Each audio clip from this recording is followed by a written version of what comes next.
special ability meter just by killing enemies. So every time you kill an enemy, the meter charges a little more. Where the rogue might be something totally different. Like, since the rogues are all about collecting treasure, maybe it charges up based on the items and gold you're collecting. But I think that's probably all the limited resources we'll have. Let's see. Thanks, Ed. Yeah, see you later. And sorry, for anyone who, if I don't recognize your name or your username on here, and we know who you are, go ahead and drop your name in, because there are a few I'm not sure of. But anyone else who's just joining, like, we have a few friends on here, so I'm trying to answer every question if we can. So not showing favoritism, but we just have some friends popping on. We're saying hi too. Enemies that do damage to health directly, I would say so. There's probably, yeah. Just okay. Yes. I think I can bomb jump this little gap if I can kill these bats going in my way. Rare item. Someone was asking, is an inventory present in the game for the objects picked up? I assume that kind of means like well, there's the inventory in the bottom right, but I think they might mean, do you have like a tracker, like a compendium of, and we would really like to do that. Again, like I'm answering everything, sorry, kind of budget and time allowing. Would be really cool if we track every single item you get, so you have like a journal that lists all, or even like kind of like Spelunky has, honestly, where it lists every enemy you killed and how many times you killed them over. I think that also depends on how we end up doing the item generation to a degree too. So, someone asked, what kind of areas are you going to have other than just plain dungeons? So we are going to have some outside, like outdoor areas. So the whole story and all the gameplay is taking place in this dungeon structure that kind of goes through this giant, very tall, pointed mountain. So you start up in a kind of castle jail area at the top. Like there's actually a castle at the very top where the king lives, and he's kind of captured your classes, hoisted them up in a metal cage, and they're trapped in this jail. And so they, for whatever reasons, we're not really saying yet, we don't want to spoil the story, but the class, or the characters are released one by one to kind of go down, try to make their way out the mountain by going down this hole in the earth. So every once in a while you will be able to go out onto the mountainside and find areas with trees and so on. So we're not going to have a full overworld like a Zelda game would, but we will have some outdoor areas. Each of the dungeons will be pretty unique. Some of them won't even look like dungeons, so they won't all be like these dark enclosed rocky areas. They may be more like dirt and tree roots and that sort of thing. Do you plan on any extremely rare items, events, rooms, etc.? Yes. Going to offer palette swap characters. This is probably in relation to colorblind mode and that sort of thing? Yeah, that's actually, yeah, Anna Marie, we are going to offer, and basically because like enough people have asked for it, and from talking to you, kind of having some clarification about that, I think we will offer the ability to palette swap your characters, either through some kind of in-game system or just in the options.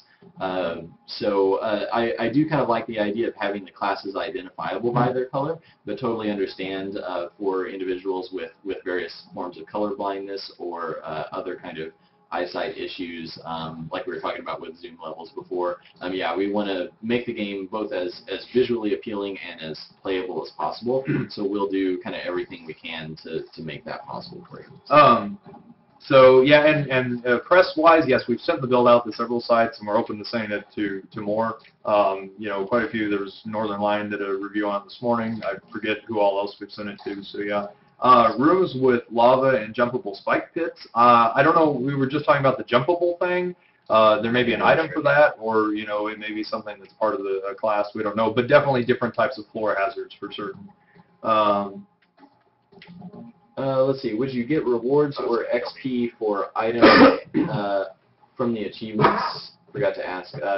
So we hadn't really talked about that because we're pretty far from developing the achievements yet, but yeah, you would probably get some kind of bonus from getting in the in-game. It may be more like where there's something unlockable, maybe, either an item that appears in the dungeon after you've done a certain number of achievements, or, I don't know, a certain type of modifier to the game that's only available after a certain number.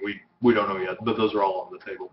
So someone asked, they said they got in late, but have we mentioned switching or upgrading weaponry? And yes, it's not present in the demo we're showing right now, But for any given class, like the rogue uses swords, you'll be able to find a number of partially randomly generated swords for that class, and some of them may have a longer reach or a wider sweep, so you can hit more enemies in a single swing, that kind of thing, or maybe elemental properties. Like it's not going to be randomly generated to the degree of Diablo or Torchlight, but kind of the same idea, just a little bit simpler. And you can buy those or find them in treasure chests. Storing a special item to your heart. Okay, so what this question is basically asking, I think, is, would it be able to have an item from playthrough to playthrough that is something special that you found? I think that really depends on how we do the armory or the thing, so to speak. I think we talked about any item that you find would be available for purchase in the armory, and since some of your gold is persistent across playthroughs to a degree, that maybe you could purchase that. Yeah, and sorry to Normandy Gamer, who said that we're a little hard to follow for people who I guess are non-native English speakers.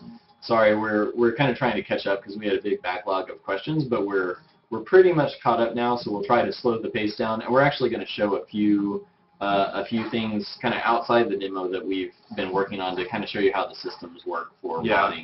We're only halfway through the time that we allotted. I know people probably have places to be and stuff like that, but we'll try and get to everything that we can. There's a good question probably for you, Kobe. Someone had asked about, will there be leaderboards or shareable dungeon seeds?